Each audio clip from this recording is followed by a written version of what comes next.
வணக்கம். இது stories with செல்வி. உங்களுடன் தாமரை செல்வி. வணக்கம். இன்னைக்கு நம்ம கேட்க போறது சஸ்பென்ஸ் நிறைஞ்ச ஒரு English thriller, Havoc Says Hi. வாங்க கதைக்குள்ள போகலாம். Chapter 29. The Drawing. Our victory was well spoken for the next few weeks.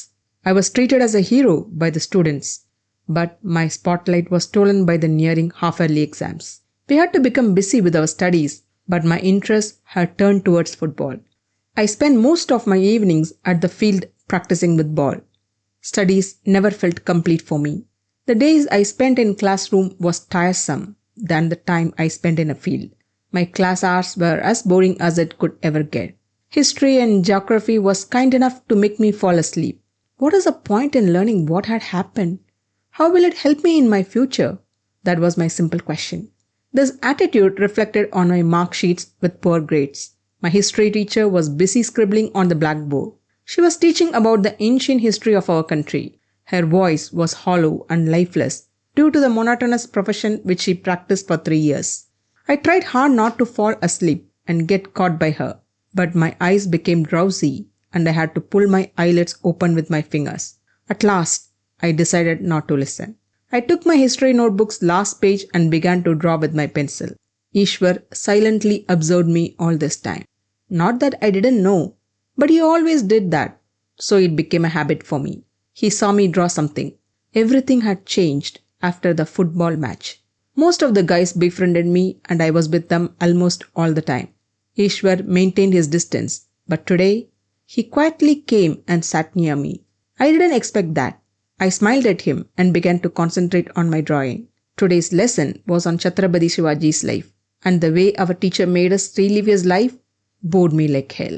The picture in our history book posed Shivaji's to be a guy with calm and poised face, which had not seen any pain or scars.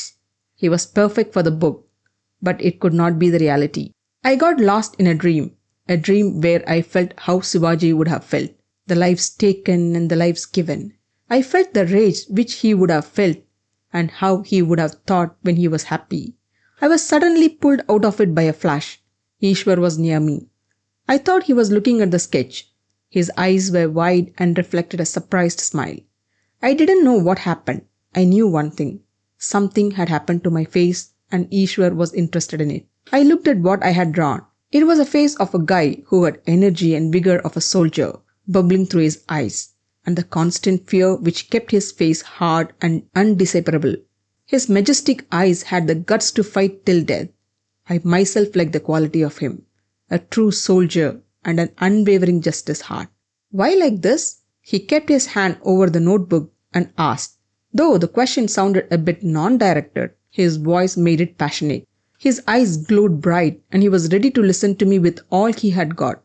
I feared that I had nothing to tell him, but that was the first time Eshwar had spoken to me in my life.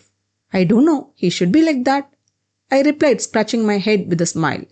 His eyes spoke the language of a contented heart. He smiled once again. Students, copy down the years of Shivaji's life. We might have surprise quiz tomorrow, our teacher ordered. Already I had proved to the staff I was below average, and with the annual exams coming, I need to at least attain just pass marks. Surprise quizzes were the major factor which would be reflected in annuals. I knew what would be my score if she kept one. I closed the book and copied down what the teacher had written on the board. Once the bell rang, I placed all my books inside and started to hope. Eshwar was waiting near the gate. I sensed something different. He wanted to talk to me, but he didn't speak. I went to him to ask why he waited for me. Before I opened my mouth, he said, "Come to my house this evening." There was authority in his voice, which I had not heard before from him. He didn't wait for my reply. He just left without saying anything, and I didn't feel like saying no to him. I wanted to know what this was all about. This was becoming a mystery for me. I went back home thinking about what happened to me during the history class. இந்த பதிவு உங்களுக்கு பிடிச்சிருந்ததுன்னா மறக்காம like பண்ணுங்க, share பண்ணுங்க, subscribe பண்ணுங்க. என்னோட பதிவுகளை உடனுக்குடனே தெரிஞ்சுக்கிறதுக்காக பெல் பட்டனையும் கிளிக் பண்ணுங்க. மீண்டும் அடுத்த அத்தியாயத்தில் சந்திப்போம். நன்றி, வணக்கம்.